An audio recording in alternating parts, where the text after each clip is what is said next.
Ce que je note également, c'est que, en ce qui concerne votre financement politique auquel vous avez droit, par exemple, il a suffi que des plaintes pour racisme soient déposées contre vous pour qu'immédiatement ce soit suspendu. Est-ce que je me trompe? C'est bien exact, ce sont des plaintes venant notamment de députés écolos qui sont membres de la commission de financement des partis.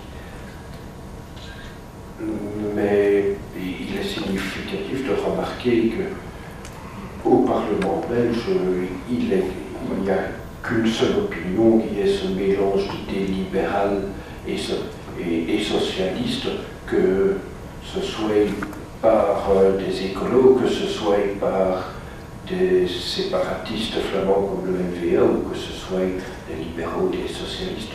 Donc, habituellement, lorsqu'il y a une telle proposition venant de n'importe où, elle est immédiatement acceptée par les partis traditionnels.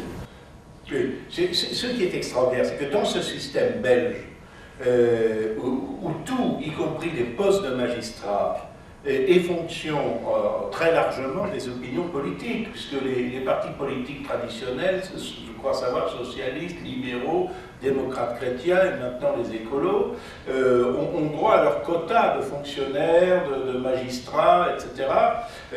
Ils sont à la fois jugés partis. Un de mes amis, le député Kleis du Vlaams Belang, me disait que la question de l'accès à leur financement politique serait tranchée par le Conseil d'État belge, où chacun sait que les nominations sont des nominations politiques, et où chaque parti a droit, en gros, pour faire simple, à son candidat. Vous qui avez été avocat, cher sénateur, qu'est-ce que vous en pensez? Je le suis toujours. Hein. Vous l'êtes toujours. Écoutez, c'est un sujet énorme dont on pourrait discuter très longtemps, parce qu'on nous a baratiné depuis des années qu'on allait prendre des mesures, qu'on avait pris des mesures pour dépolitiser les nominations de magistrats, via notamment le contrôle du Conseil supérieur de la justice. Alors, ce Conseil supérieur de la justice, comment est-ce que ça fonctionne? On pourrait s'imaginer que ce sont des magistrats complètement indépendants qui se choisissent entre eux. En fait, ils sont nommés, entre autres, pour bonne partie, par le Sénat. Et lorsque nous avons eu la première élection de membres du Conseil supérieur de la justice qui est intervenue, nous avons reçu des annuaires téléphoniques entiers, en tout cas ça y semblait, qui étaient en fait les curriculum vitae des candidats. Et moi, dans ma naïveté, j'ai commencé à examiner tout ça. Bien, celui-là, il a l'air bien, celui-là, il a l'air moins bien, etc. Ça prend un temps fou, évidemment.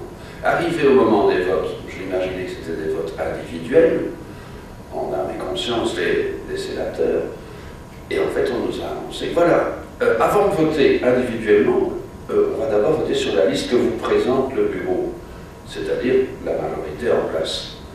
Et cette liste, elle est votée évidemment majorité contre opposition. On a déplacé la question de la nomination politique, mais elle est toujours aussi politique qu'avant.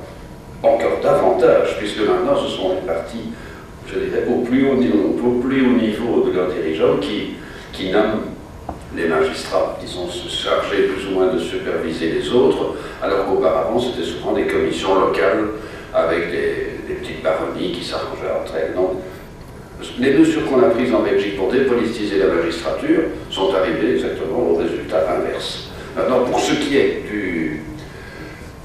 de l'affaire qui est actuellement pendante devant le Conseil d'État, je ne sais pas si on en verra la fin un jour, parce que c'est une procédure qui est d'une lourdeur effroyable. Le Conseil d'État doit statuer dans ces matières-là, j'allais dire toutes chambres réunies, mais enfin c'est l'Assemblée générale du Conseil d'État, donc tous les magistrats présents. Le Vlaams Belang s'est superbement défendu et continue à le faire. Nous aussi d'ailleurs, enfin ce sont des bagarres juridiques qui mangent une énergie absolument colossale qu'on aimerait bien consacrer à autre chose, évidemment. Un des arguments que le Vlaams Belang a avancé aussi, qui finalement a été rejeté, mais qui me paraissait parfaitement pertinent, c'est qu'un nombre extrêmement important de membres du Conseil d'État sont des francs-maçons notoires. Or, les francs-maçons, par définition, font serment de combattre, je remets de nouveau les guillemets au début et à la fin, l'extrême droite. Donc, ils ont déposé des requêtes en récusation contre tous les membres du Conseil d'État répertoriés de façon notoire franc-maçon, ce qui a évidemment été écarté, puisque c'est le Conseil d'État lui-même qui statue sur sur la demande de réputation.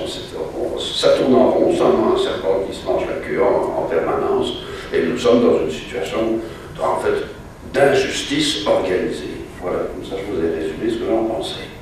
Merci beaucoup, chers amis, pour ces précisions.